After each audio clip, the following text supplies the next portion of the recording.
I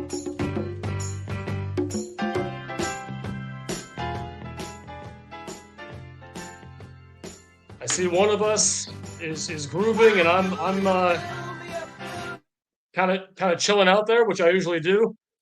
But anyway, welcome to the Scary Alvarez Podcast. I'm of course Scary Alvarez, wine now and enjoyer, cherry wine destroyer, Jake's grandpa, and Cindy's plus one when she'll have me. And apparently today she will, because she's joining us. The Barrys on today's podcast. Very exciting.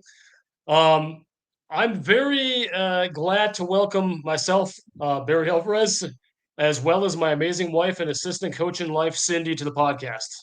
Thanks for joining me. Thank you for having us.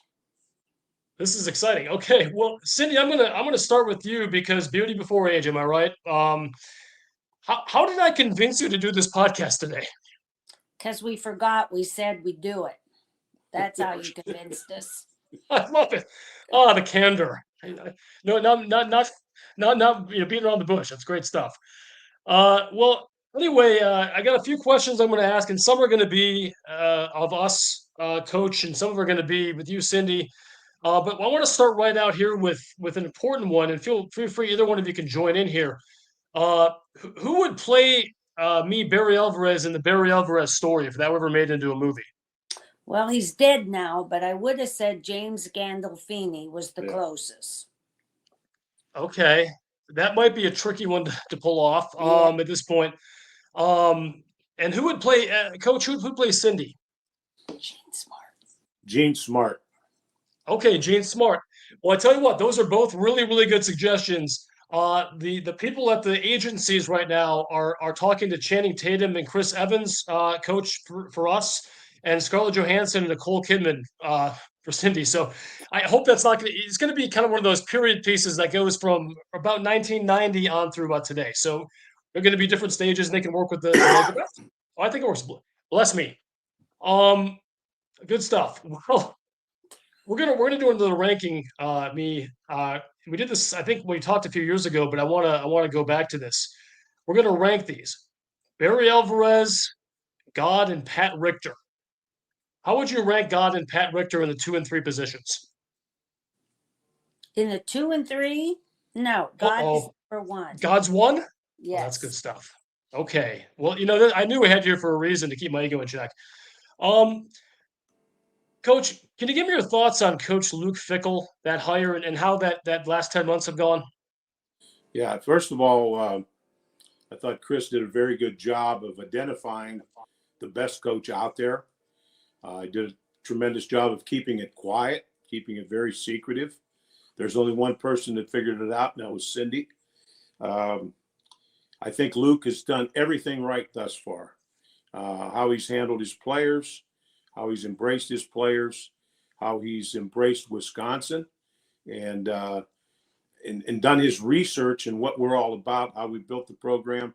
I think he's respected what we've done in the past and is trying to build on it. So always, as far as I'm concerned, I thought the first game, you like to win, not easily, but have a convincing win and still have a lot of things to work on, and that's where they are. Yeah, I agree. Not shockingly, I agree with that. And I am compelled to ask this question now, Cindy. You found out about this as Coach just noted. How did that come about? Was it stealth, or you just kind of figured it out? No, Barry was supposed to get on a plane with the AD on Saturday to go to the away game. And he always picks him up. And he told him that day he had to drive himself. And I said, wait a minute, why do you have to drive yourself? And he said, well, he's got an important meeting. And I took out the paper and I saw the only team that played the night before with a probable coach was Cincinnati. I said, he's meeting with Fickell. He said, how do you know? I said, because he's the only coach who doesn't have a game today. He was meeting with Fickell. I knew it. That's amazing. You figured me out after all these years. That's good stuff. And I'm not sure exactly what you call it here, but darling, or you be pretty happy with you? Gotta be careful here. I presume you're happy with the hire as well. Very much so. We had him for dinner, and I have to tell you, we had the coach and his wife, the two coordinators and their wives, and they are delightful. And I told Barry this afterwards. They reminded me of him and myself in '90. They were so excited to be here, so excited to build on what is already here, and they were really cool. I enjoyed them. That's great to hear. I think there's a legitimate chance when all is said and done. This is no disrespect to any other former coach of Luke Fickell ending up the #2 coach in Wisconsin football history if he plays his cards right. So we'll see how that goes. We're all hoping for it. They better get season tickets right now because before long they probably won't be able to. I made that statement in 1990 after taking over a team with 6 wins in the previous 3 seasons. What was going through your mind after hearing your husband say that, Cindy? Um, I believed in him. I thought it would happen sooner rather than later. I didn't realize the first 3 years would be so tough. But I believed in him, and I knew he could get the job done. Yeah, me. Yes, I you yeah, get oh the yes, job done. yes. It's fine. I just want to give credit where credit's due. That's But now I'm talking to me. Um, when we said that back in that press conference in 1990, and a lot has been made of that. When you sat down after having absorbed that whole experience, what were we thinking in our mind? Was that I can't believe I said that, or was it, oh yeah, now they know I'm here? What was kind of the thought process? At the time, I really felt that it was my statement was spurred on by a question, and I felt that the question challenged me. And I don't like to be challenged, and so I met the challenge. I didn't think of after I said it. I really didn't think of it again. I didn't. I'm not normally one that's going to make a lot of promises. And actually, I wasn't making a promise. I just felt that would happen. Yeah, and a lot of students who came in that first year, there was plenty of room in that student section, but of course, as you both know, as those years filled in and then kind of culminating with the '93 season, which was magical and special for its own reasons, that was the toughest ticket in town and well beyond. So it all worked out that way. What is it, Coach? I have to ask, what is our feeling on the system right now that the kids in the student section can't file in until well after the game starts? Can something be done about that? We tell them Good. we've tried everything. We've offered scholarships. We've brought in DJs. It's become tradition now. And I even met with a new freshman the other day who said, "Nope, we don't come when it starts." I thought it was better this Saturday. I thought the students were in about halfway through the first quarter. The section was almost full. I thought it was much better than in the past. A lot of things have been tried. Saturday they were giving away like a sun hat, actually pretty nice. We were trying to locate a couple when the game was over, and but we're just going to have to live with it. Try to every year get a little better because I think there's much improvement from the past, and if we can improve again, then maybe we can get them all in there in the next couple of years. I appreciate that, and along with that, I've said maybe having a different system of 2 lines coming in, filling in from one area, filling in from the other area, maybe have a general admission, kind of like it used to be in the '90s. Are those possible? Yeah, I'm not in charge of that anymore, but I think anything where that makes it easier for them to get in, anything that I think I'd go to the students and ask them, what would be the easiest way for us to file you in there? What would you appreciate doing? And how would you appreciate doing it? And how would it be easier? Why don't you take that on, Scary? Yeah, I've sort of been going at that a little bit on the Twitter. I know. Obviously, I'm a fan of myself there, but Cindy, I know you're a huge Twitter fan, and now Dawn, and Jake periodically, jump on, and I think with this esteemed power that I have, I think I can maybe make that happen. I think you should do it. We're gonna need McIntosh's personal number though, so you can just DM that to me. Let's see how that goes. Um, so this is one thing that you probably knew was coming, but Jake Ferguson, of course, your grandson, plays for the Dallas Cowboys. Um, does it ever hurt our hearts so that we never say it publicly that he plays for Dallas instead of Green Bay? Heck no. It doesn't bother me one bit. Whoa! No.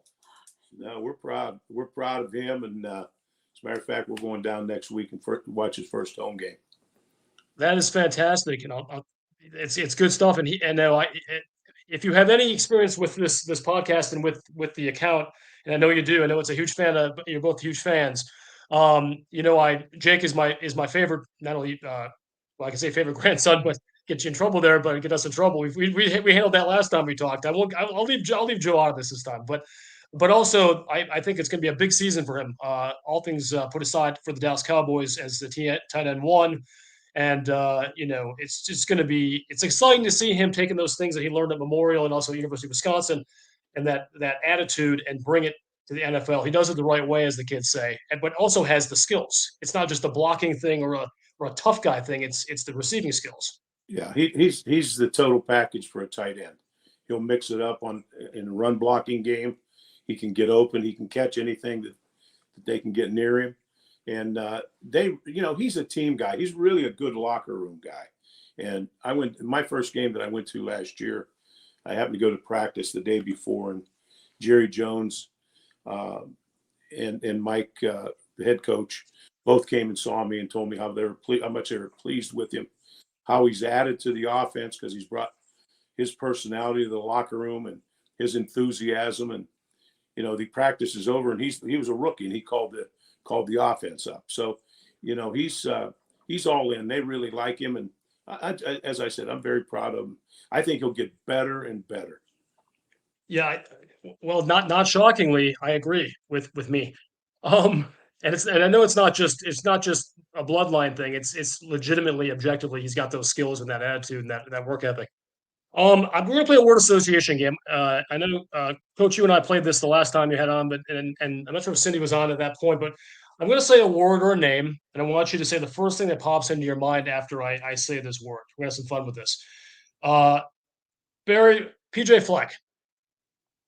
Improved. Flamboyant. Okay. No, wasn't going for that. We should rehearse this one ahead of time, but that's all right. That's fine. You definitely take what you get. Ron Dane. Special. Great smile. Takes one to know one here. Luke Fickell. Energetic. Outstanding. Awesome. And Chris McIntosh. Solid. Reserved. Okay. And one more. This is going to be a fun one. Brett Bielema. The best. Friend. Okay. That's the best. Okay. I love it. All right. So, Cindy, basically, we buy the wine islands. This has been a thing with the account. I know this has been, you probably learned through Twitter that this happens. Coach, I know you have wine islands. When you leave to get a new one, I think they want to know, how do you make that decision? Is it more like the geography or more the potential for sherry production? What's he asking? I don't understand what you're asking. First of all, our sherry wine islands. You know that we've talked about that in the past when we buy the sherry wine islands. Oh, does she not know yet? No, I don't know what you're talking about. Super And awkward. also, Okay, I let's don't- put that one. I Coach, don't I'm going to put the one. even have Twitter. Okay. I'm going to put this one in the holster. Then we'll save this one. This was I blew the cover on this one. We'll talk after. We'll talk after. That's great stuff. Coach, do we ever wish John Cooper was still the Ohio State Buckeyes coach? I really like John Cooper as a person. We did have pretty good success against John. It wouldn't bother me if he was still the coach. It's good stuff. And I know for those who don't know, it's been since 2010 since we've had the joy of victory over the Buckeyes. I've made the prediction, and I don't want to speak for us, but so of course I do on the show before that that streak is going to end this season. Now, I'm not looking for a prediction from you, but do you see a way out of getting out from underneath Ohio State with the new direction that Fickell has the program in? Yeah, I like this football team, and I think Luke knows how to win in the league. I like the way he recruits. I like the way he's used the transfer portal. He's not afraid to do that. So I like the direction we're going in. It's good stuff.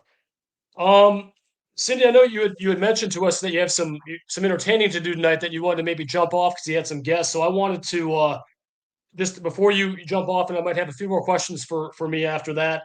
I just want you to take one of my 25 platinum cards and just go have a wonderful $50,000 me weekend this weekend. Go wherever you want, stay wherever you want, buy whatever you want, just pamper yourself. And I'm going to cook dinner and do all the cleaning around the house for the rest of the month of September. I just want you to know that. Is that all? No, that's not all. We're just getting started. We'll talk. We'll talk. I don't want to make it weird here, but we'll talk. We'll talk later. That's the way she has it now. That's right. Oh, there have been some substantial changes since 2020, and I'm You're very right. curious. You're right. Yeah, because I remember I if I had any sort of technical ability, I would cut in you intercutting you saying he does nothing, he cooks nothing, he cleans nothing, and this was in October of 2020.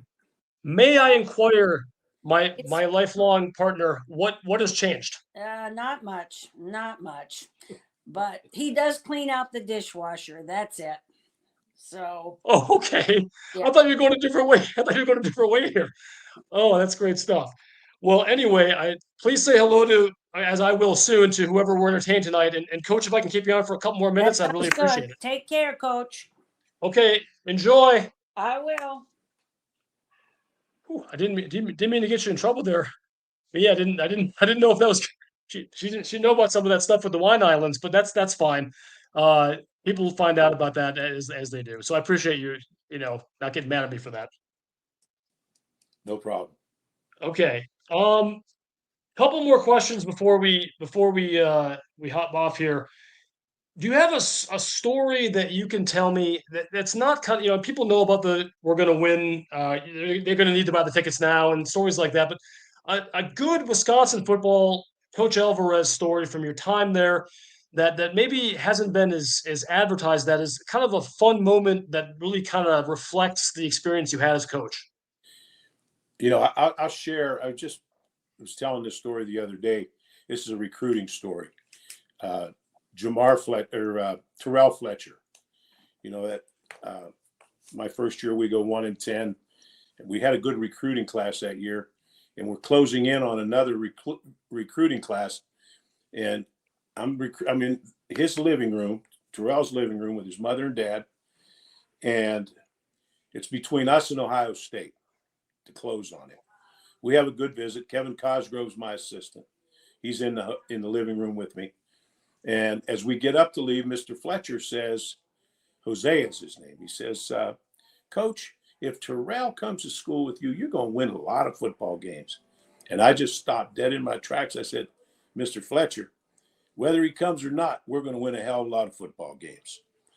And everybody was just stunned. Cosgrove almost dropped his teeth. He figures he's worked so damn hard on this kid for 2 years, and now I blew it with one statement. No one knew what to say, and all of a sudden the dad broke out laughing. We shook hands and hugged. By the time we got to our car, they called and he committed. That is I do, of course, remember that, and that was an amazing moment. And I think what that captured is not only the confidence that we had in the program, but the honesty that you were approaching the process of recruiting with, right? I mean, Right. there are coaches who will tell, who who will tell the kid whatever they want to hear, and then there are coaches who tell them what they need to hear, and I think that's a perfect example of the latter. Yeah. That's the one thing we tried to do. I never promised anyone that they would start. I told them I thought they could play, or I wouldn't be recruiting them. But I always try to be very honest with the parents and players, because you have to be able to look them in the eye, and always try to look after the players. Promise the parents that we would look after them while they were here. And I know they appreciate that, and I probably remember this, but it's probably something you passed on to assistants like Brett Bielema and then Paul Christ as well. And I presume, based on what I've heard about Fickell's recruiting, that there's a lot of candor and honesty in those rooms as well. So I think it's nice to see that tradition has been passed down from us. Yeah, I think that's true. I think I know Brett and Paul were that way.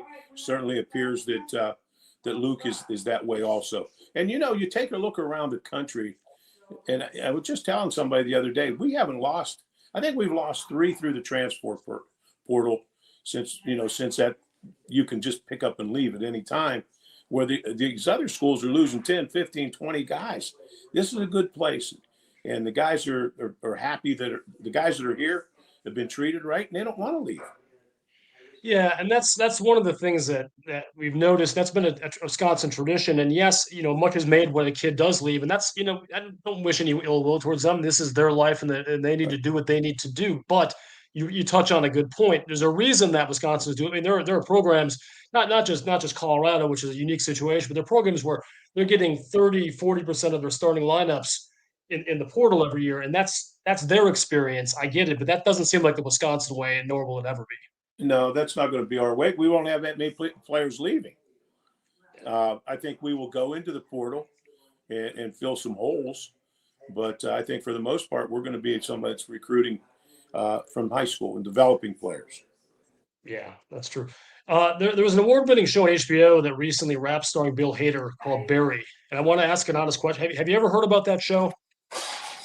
You know what? As I look through, when I'm looking to see what's on TV, I see it listed, but I don't know anything about it. Okay, I have some bad news. It is not about Elf. I thought it might have been some sort of Alvarez origin story show. It apparently is about a kind of a funny, troubled ex assassin who wants to be an actor. Very different story than ours, but still kind of fun. Check that out. Coach, and I know off stage in the green room that you and Cindy had mentioned that you had some friends over tonight. Uh, I don't know if it's the Wine Island friends or maybe it's some of your DJ friends. I don't know who it is, but I do want to let you jump off so you can get to your time tonight, because I know you and I can obviously spend time together anytime we want to. But I do want to thank you so very much for coming on and talking to us. And anything you want to leave our listeners with tonight about anything in life for the 23 football season? No, I feel good about the season. I was anxious to see us play the first game. I was not disappointed. I think it's good whenever you can play a game, you can come back and you can win convincingly, yet still have a lot of corrections to do. And I think that's the first thing Luke said after the game. They have a lot of things to correct. That's a good situation. Well, I liked the way he handled that post game press conference, and yeah, it was an imperfect game, but I went back to a couple people that were this might shock us, that were overreacting a little bit to some of the things that maybe didn't go to plan, or at least how they planned it as fans. And I went back and looked at it because I remember this from the 2010 season, one of the best Wisconsin teams in history, as you might remember, Rose Bowl team, J.J. Watt, and one of the first games of that season, there was a I'm not sure if it was Southern Illinois or a MAC team or something. It was a 27-14. Scott Tolzien was the quarterback, future NFL guy. John Clay, Monty Balls, James White, and I can only imagine in the Twitter or internet era, the same kind of stuff would have been floating around. Oh, can Bielema handle the pressure? Blah blah blah. And it's just that team went on to, I believe, before the Rose Bowl, lose one game the rest of that season, or we'll lose one game the entire season. So just people need to relax and let Fickell cook, as the kids say. And I think it's going to be very good. They forget the other team, their players have scholarships too. And there are going to be mistakes, and particularly the first game. So just relax. It's a long season. The important thing is that we continue to improve. I completely agree. And, I've made predictions about how the season is going to go, but I think it's going to be a wonderful one. And by the way, I mentioned at the initial, I wanted to kind of fade the song, Build Me a Buttercup. We should have just thought about just buying the rights to the song so we would just own it permanently, and then we can just play it whenever we want to. But we'll do that in the future. Maybe we'll do a jump around too. All right, Coach.